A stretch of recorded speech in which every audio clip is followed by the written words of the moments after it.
do our thing. Yeah, Chandler's he's actually in the Bahamas with Authentic. So Nice. yeah, he's chilling out. But anyway, guys, so welcome to another episode. Today we got Big Austin with Sharper and many other companies, right? You work within Sharper. So Austin, why don't you go ahead and give us a little introduction on yourself and maybe how you got into the real estate game? Because I know you got a pretty unique story behind you. Yeah, Pizza. I'm definitely not the typical real estate guy in background. In fact, I remember I showed up at one mastermind and Collective Genius, and Jason Medley came up to me and he's like, "Okay, what are you doing here now?" Like from that. So yeah, I'm Austin McCurdy with Sharper Business Solutions. We've got an ecosystem of, I don't know, I think we got about 15 companies right now, some big, some kind of in the startup phase, things like that. I'm the COO, so my role over there is I manage all the integrators as well. Own bits and pieces of Sharper. There's about three of us three or four of us that own it, different bits and pieces. I spend a lot of my time nowadays in the recruiting and predictive index world, and that's kind of what whatever people know me for, that's probably what it is predictive index and that side of things. Like you mentioned before, previous lifetime, I was a Papa John's Pizza franchisee. Had 8 stores in the Midwest, Illinois, Indiana, Michigan, a couple hundred employees, had those for 10 years. So I think it's kind of why I landed in the recruiting arm, because it's had a lot of employees, heavy turnover. I think we had 6,000 people come through the doors in 10 years. So just hiring, firing a lot. Felt like I fired more than I hired. I was going to say 6,000. You had to go through a lot of heartbreaks over there. Oh yeah, 200% turnover every year. So yeah, you get over it pretty quick. From on to the next batch of employees. Prior to that, I was a high school teacher, principal, for about 6 years. That's what my degree is education. So I really enjoy the teaching side of things, but as well, being in business. So anyway, sold those stores, exited out of them in 2018. I've known Gary Harper since we were teenagers, and Gary said, "Hey, why don't you come help me over at Sharper?" And I said, "Dude, I don't know anything about real estate. What are you talking about?" But what we do at Sharper is we are business coaches. So we're coming in to coach your business. And really when it comes down to business, business is really kind of the same. I work with, next week I'm going to be with a men's health clinic out in California. Then I'm with a beauty supply out of Phoenix. I'm with Airbnbs today. Last week I was with a wholesaler and fix and flip and single family property management. And really it's, I tell people, to grow a business, you have to have customers, and customers are people. And to service those customers, you have to have employees. And guess what? They're people too. So really every business is a people business. And that's really what is the difference between, you and your competition is your people.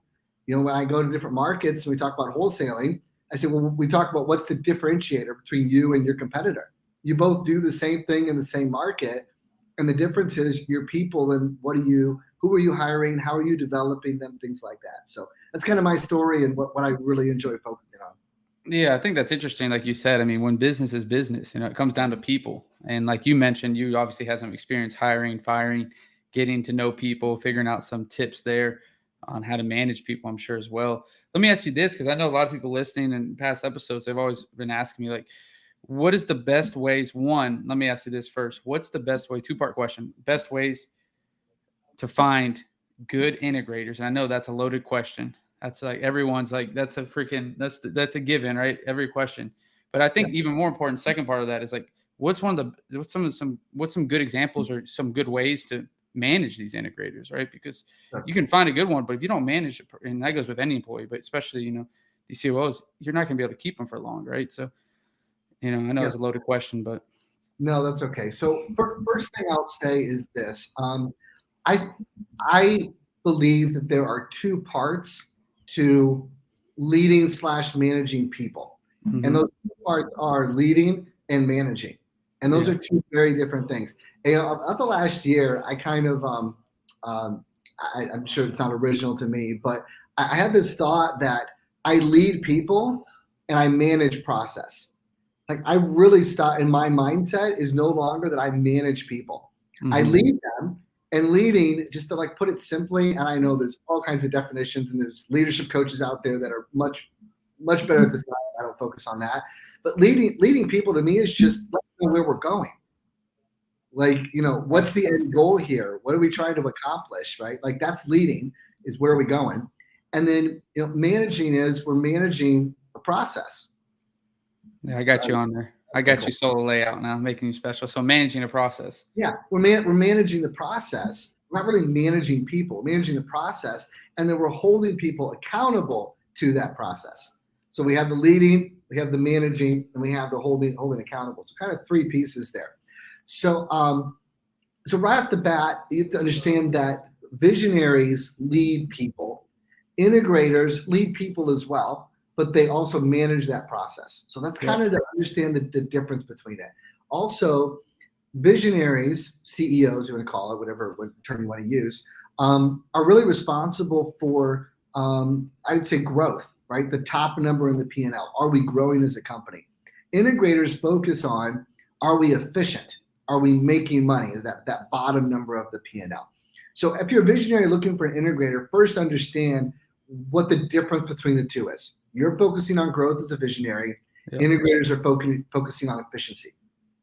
Next thing too is this. You have to know what your strategy is. What are you trying to accomplish?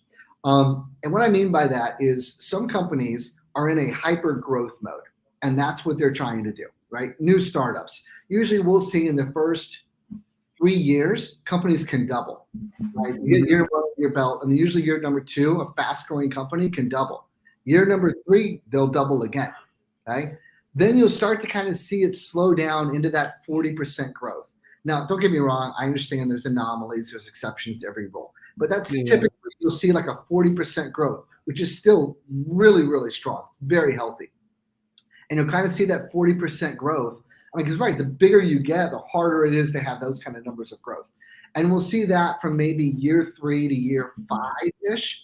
And then things will kind of really settle down. And if you're seeing, as a small, medium-sized business, if you're seeing 10 to 20% growth, I know that's a pretty big window, but those are pretty good numbers of a well-established company. Your large corporations that have been around for 100 years, if they have 5% growth, they're happy. Oh, they're happy. Okay. So integrators of a large company that's been around for a long time, that are trying to protect their name, trying to protect their customer base, right? Where that's really their strategy, they're looking for a different type of integrator. Okay.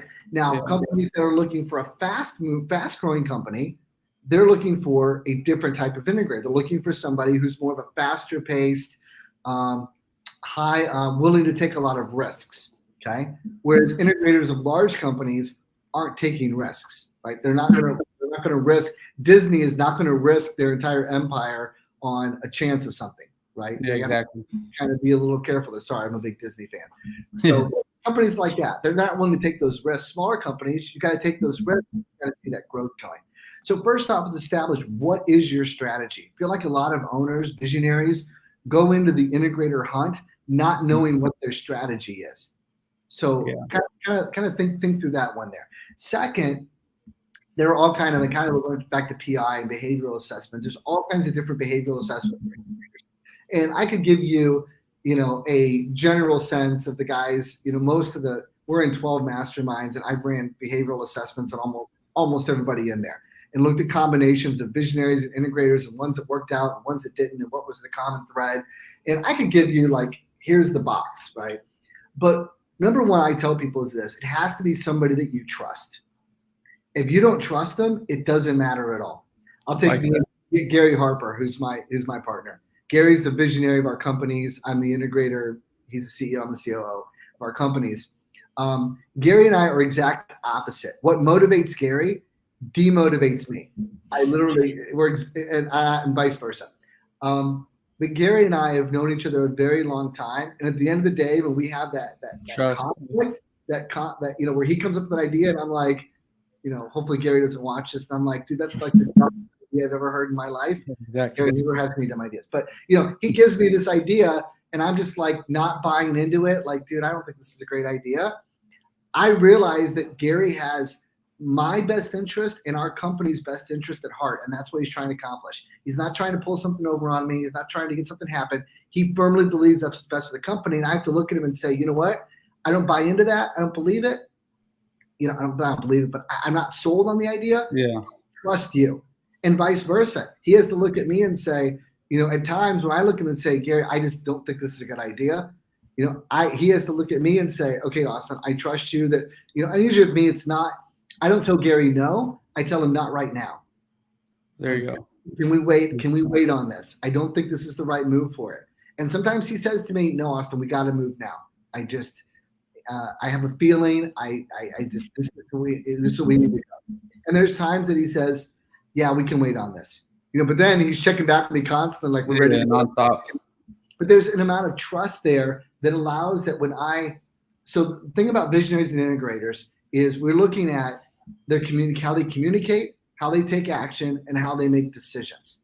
Okay. And integrators and visionaries do those three things completely different. Gary and I do not communicate the same. We do not make decisions the same, and we don't take action the same. So we have to have the amount of trust that we trust each other with it. But you know what? You got to have that friction. It's like a car. If you don't have friction, what happens to the car? It doesn't move. Right? Exactly. You're stuck in the mud. You have to have that friction to move the company forward. But it's got to be the right type of friction. And what I see is you have visionaries and integrators that don't trust each other, and they can't get the company moving forward. And I hear that all the time from visionary. I just don't. And I'm not saying like he's stealing, but I just don't. Yeah. Trust him. So I would say that trust is really important from there. Second beyond that, an integrator is you're looking for somebody to run the day-to-day operations and be focused on the company. So that's kind of. I think I answered the question there. Yeah, you got to. I like that, and I think a big thing there is trust, because you might believe this person's doing a good job, or the integrator's working hard, but the reality is, if you have any sense of that, hey, he's not doing what's best for the company, or he is, I don't trust him into making the right decisions. That's not going to work out, right? Yeah, that partnership's not going to work. No, and I think as an owner, most of the people we work with, they're small, medium-sized businesses where the owner is heavily involved. And I always remind them all, trust but verify. Right? We trust them, we still verify everything. Right? Yeah, exactly. And I think too that I had this discussion today. I'm with a client in Puerto Rico down here, and we're on day one. We were talking about this integrator visionary relationship, and I told him, I said, you are responsible as the visionary for the culture of your company. And he was like, okay, well, the integrator works with the people kind of more than he does. He goes, well, I kind of thought that was their role. And I said, no, it's not. You're the owner. You're the visionary. The culture is your responsibility. You are here to lead them, show them where we're going, get them bought into the vision of what's happening. And culture is simply the way things are done around here. I read that definition not long ago, and I was like, that to me just says it simply and straightforward. How are things done around here? And that's what you're responsible for. Gary, as the visionary of our company, does all the final interviews, and it's strictly a culture interview. He's not looking at their resumes. He's not looking at PIs. We've already done all the vetting on the front end. Yeah. He's just sitting down to see are they a match with our culture, because he's responsible for that. Mm-hmm. As visionaries, I would say that's the one thing. Don't let that culture thing go, and make sure you're trusting and verifying. I like that. Actually, going to put that into place now, because we do a 3-step interview process. I let a lot of the guys up front qualify this candidate, but then I usually just let the director have that final call. But I've seen in the past, in the last couple months, where we've had a couple people where it's like, I already could tell you, because me and Chandler, I'm 23, Chandler just turned 24. I started this when I was 19. Like, a lot of the people are real young in our organization. We do have one of our dispo reps that's like 50, but she has the same culture, the same enthusiastic, like joking around, messing around, saying some reckless things, and so it fits in fine. But if we got this one person that's like an older guy that just never had the experience of a lot of us were athletes. We grew up in the locker room and just messing around. Even the girls, they don't. And so now, when we brought him on, it just wasn't culture. There was no way it was going to work. And I could tell the minute I met him, but he was already hired, So it's like, if I was there to do that final, I guarantee you I would have, caught on to it and just be like, look, he fits everywhere else, but just culture wise, I don't think he's going to be able to last here long, Just not going to fit in. Yeah. Well, and that's when you're looking at a candidate and you're looking at somebody that, not a candidate, but an employee who becomes disengaged in the business, right? There's one of four things that are going on or more. Number one, they're not the right fit for the job. Yeah. Number two, they're not on the right team. The kind of what you're describing there, sounds like it's just not the right fit to the team. Nothing wrong with the guy, it just doesn't fit the team. Number three is the manager. They're quitting because of the manager. And number four is because of culture. So those are four things when you start seeing an employee that becomes disengaged, right? They're maybe showing up a few minutes late to work. They're just not as involved. They're not wearing their swag like they were. Things like that. Yeah. That disengagement's creeping in. Those are the four things you want to look at and say, okay, where are we missing the boat at? And can we fix this, or is this not something we can fix right now? Yeah, I think that's very important. Very, very important. So you mentioned earlier though, Austin, about how, and this is what we, when you came in, helped us out a little bit too. We're like, this is the go-to PI man. That was like a year and a half ago. So I get this question a bunch because we bring it up on the podcast with other guests, like what's the predictive index, what's their PI? Mm-hmm. And a lot of people are like, what is that? That haven't already been associated with you guys. Can you explain just pretty simple, like what is the predictive index? Sure. So what the predictive index is, it's a behavioral assessment of which there's a lot of them out there. Mm-hmm. What behavioral assessments do is they measure what drives people, what motivates them. By knowing what motivates somebody, we then can predict their needs and we can predict their behavior. So, for example, if I were to say to you, Chandler, I'm thirsty. I have a drive for thirst. You would say, well, Austin, you need a drink of water, and you would predict that my behavior is, I'm going to go get a glass of water, okay? Yeah. What we do with behavioral assessments is we measure what drives people. What behavioral assessment doesn't do, it doesn't tell me whether somebody can or can't do something, okay? Anybody can do anything that they want. What a behavioral assessment does is it predicts long-term job performance, okay?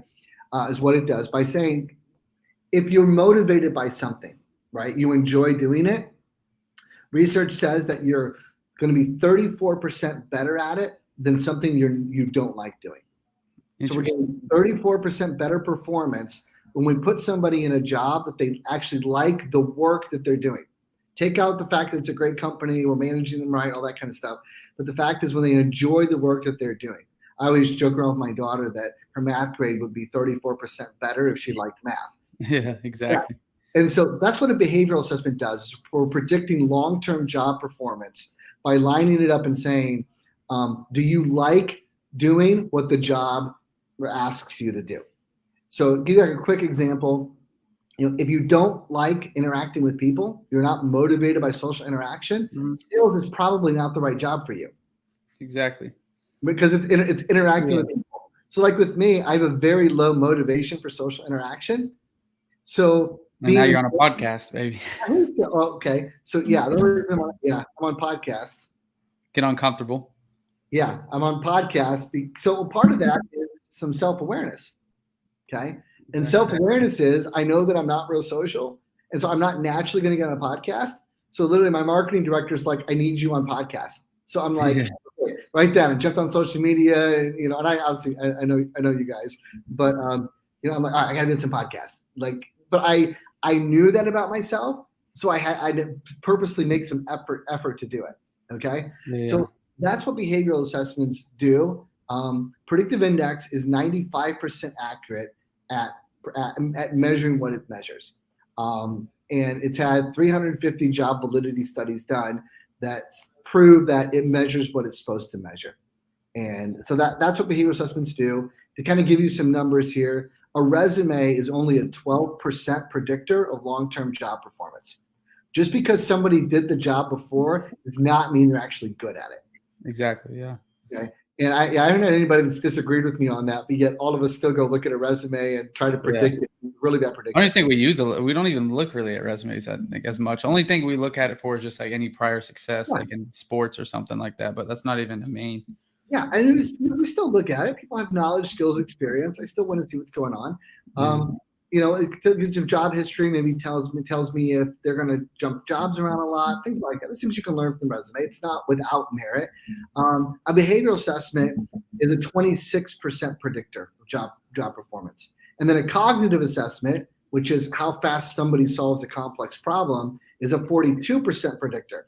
So you start stacking all that stuff together. Instead of taking a resume and having a 12% shot before I ever bring them in for an interview, I can give them a behavioral, a cognitive, and take a look at a resume. And I can be sitting at about an 82% predictor that this person's going to work out for this job long term. Yeah, so I like that. much better odds than just calling in off of resume for no reason. So yeah, and I think what I really got in there. I know you said a little bit ago, but like this predictive index, it is not telling you that the person can't and cannot do a job. I was in a call today, and someone was talking about like, hey, do you look at PI? And I said I look at it 100%, but where you're looking for, he's looking for someone for 6 to 12 months to come on as an LM, and LM and then go into an AM. And he's like, I only need him for 12 months. I have this guy that's committing to me, and he said he'll let me train him for 12 months, and then he wants to do his own thing. Long story short, he had a period of time. I'm like, look, it's important to look at it, but like you mentioned, it's not necessarily just because his PI doesn't line up perfectly to the T that he can't do it and can't do it well. Because I had a guy for 2.5 years, and this just proves the validity of PI. That was not, I forgot his PI, but he was not a salesperson. He wasn't persuader. He wasn't, a maverick, for sure not. And he definitely wasn't a captain either. So, but this guy was my best sales guy. I brought him on. He was a good friend. For 2.5 years, he was the best sales guy. But now, 2.5 years later, last month, we decided that, it's probably not best to keep going. Lost. Like we mentioned, like long term, it wasn't the fit. He just got burnt out. Yeah. So that's what, like it goes to prove, what you said. Well, and with that too is what was the motivation? Was the motivation that he was making a lot of money? Yeah. Like that the money was probably the motivator as opposed to the job actually being the motivator. And so again, I think it changed multiple times. When we first started out, we weren't making a bunch of money. He wasn't making a bunch. But then, I think he enjoyed the challenge. And then after a year, he was good. He defeated the challenge, but then the money started coming in. And then once he defeated the money, like once he realized, hey, look, I'm making consistent money, he's like, okay, well, now I don't really like what I'm doing anymore. Yep. And that's what predictive index measures. It is one of only 2 assessments that can be allowed, that is approved to be used to make a hiring decision with. So whenever you're using any tool that you're using, a little bit of HR, any tool you're using to make a hiring decision, there has to have been a job validity study done with it. So just make sure, as you're watching, if you're using an assessment, look for that key phrase of, has there been a job validity study done with anything you're using, just to kind of help keep you safe. So anyway, PIs have like 350 job validity studies done. Oh, there you go. Really, really cool tool. But also what it does beyond the hiring side of things is it helps you understand your team and know how to manage them. We had a discussion today with the client I'm with. One of the people on the team is a collaborator, so they're more more collaborative, less independent. They're very social. They're steady. And we looked at what this person needs from us in management. They need harmony. They need some of the other stuff that off the top of my head, but they need to know they're doing it. They need to be supported. They need to know they're doing a good job. Well, you walk into somebody like that as a manager, and also you create a high pressure environment because people do well under pressure. This person won't. It'll backfire on you. Actually, walking in and encouraging them and saying, "Hey, you're doing a great job. What can we do to help you do better? Let's work through this." Like that. That actually motivates them. Now, you walk into somebody like, what was your reference profile? Are you a maverick? I'm a persuader. Persuader. Okay. So with you, walking in and giving you a certain amount of pressure, like, hey, Chandler, we got to have, so we got to have, there's 2 of you. So anyway, we got to have, 5 sales by the end of the week. You're going to say, let's do this. I'm going to crush it. Yeah, exactly. Pressure of, we got to have 5 sales by the end of the week or we're in trouble. You're going to be like, let's do this. Gary Harper's a persuader. Gary's, I'm up for it, man. Let's go. You walk in and you do that to somebody like me, and I'm going to say, hey, here's my resignation. If we're in that kind of trouble, I probably need to go ahead and leave. Now you walk into me and you say, hey, Austin, can you put together a plan for us to have 5 sales by the end of the week? And any help you need from me, let me know. Now that I'm going to say, no problem. I'm going to sit down and put together a plan. See kind of the difference in the management style. Now you ask Gary, hey Gary, can you put together a plan to have 5 sales by the end of the week? And he's going to say, dude, I'm just going to have 5. I'm going to have 10 sales by the end of the week. Figure it out. Yeah. Right. How are you going to have 10 sales by the end of the week? Dude, I'm just going to do it. We're going to crush it. Let's go. Like it's a different, and you have to manage those styles. So when you're creating a sales team, you have to just kind of decide which direction you're going to go. And when you're developing, and it's not that a different profile can't work in sales, but different profiles are going to go after sales different ways. Exactly. Yeah. I've actually found out I'm a really good salesperson for one product. You give me one product to sell, and I will learn everything about that product that you want to know. When I go buy a car, I usually know more than the salesperson who's selling me the car. And I will know everything about that product, and I will sell that product over and over and over and over and over again. Mm-hmm. You hand me another product to sell, and I'm going to struggle. Now you take somebody like you, I ask you to sell something, and then you walk back in the door, and I give you something different to sell. You're going to, no problem, right? Exactly. So if I'm selling, so that's kind of the difference between the two. And in real estate, right, let's talk about like acquisitions and dispositions. Okay. Yeah. What are you looking for? That was my next question. Like, what would you be looking? I mean, we could go. So acquisitions, is it okay? I'll answer my own question, okay? Because I hate when people ask questions they already know the answer to. So acquisitions, am I looking for somebody who's going to sell, even though we're not selling, we're buying, sell the same thing over and over again, or is it different every time? And the answer is it's different every time. Yeah, every house is different, has different ARVs, different MAOs, different rehab costs are going to go. It's always different every time. Okay.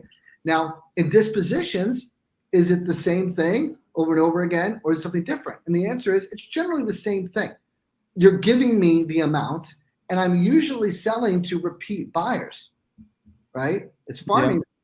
And I've already been given the amount to sell it for, and I'm going to go through the exact same sales process because I'm not calculating all that stuff. There's not a lot of ambiguity. There's not a lot of question marks. It's go assign this house for $150,000 or more.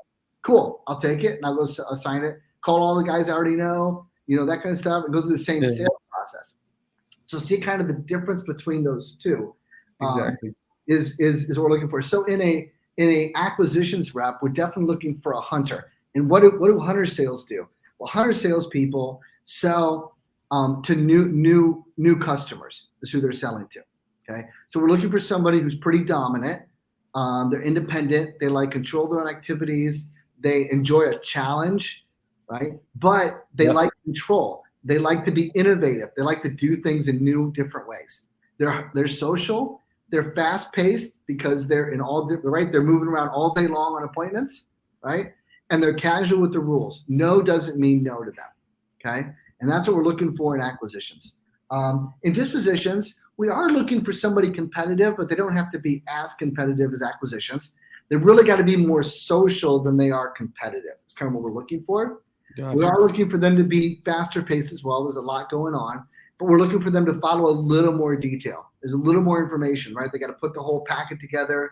They got to put that, to send it out to the buyers with all the information in it. So a little more detail oriented than the acquisitions folks. So that's kind of the difference we're looking for. So what would you say, and I know it's another little, but the top 2 PIs for an acquisition manager and then a disposition manager, what would you say the top 2 for each are? So I'm going to define that a little bit in that it being like an acquisitions rep as opposed to the manager who's managing. Yeah, rep. Yeah, I know we would call them all acquisitions rep, but I just managers, but I just want to make sure to make the distinction because management is different. Different than, yeah. So in acquisitions, we're looking for like, if I'm going to pick one, it's going to be a Maverick. Like Maverick salespeople get up and going faster than the other ones do because they're just like the natural salespeople. Now they tend to turn over a little faster because they like change. There's always the grass is green on the side of the fence. But they're the ones that, like, if you're starting off the sales department and you need to get up going fast, you bring in a Maverick because they're going to just be off to the races quick. So Maverick in that there. If I'm doing dispositions, I'm looking for a persuader, somebody like you. That's what I'm looking for. Heck yeah. Yeah, I know. I think those are some great profiles. I've seen a lot of successful guys, like we know, with those profiles in terms of doing Maverick, especially in entrepreneurship, but also as those acquisition agents or reps, right? So, Austin, you brought a bunch of good stuff, man. We'll definitely send you some clips of this too as well once we chop them up, because you got a bunch of good things on here. Now, Austin, when the audience right now watching and anyone that watches the recording, how could they reach out, get a hold of you, start using some of your guys' services? Like, where could they reach out to you? Yeah, absolutely. You can always go to our website, which is sharperprocess.com or sharpertalent.com, either one. And then I'm Austin at sharperprocess.com. So you email me anytime. Happy to touch base with anybody and talk to anybody on anything they might need help with. Heck yeah. And again, thanks so much for coming on. Thanks for spending your time, especially in Puerto Rico. We're taking your way. I know it's nighttime, but you'll be sipping that pina colada right now and enjoying your time. But thanks for coming on. You dropped a bunch of great stuff on there. We'll definitely clip it up, send it to you. And again, thanks for coming on. Yeah, it's awesome. All right. Thanks, Gino.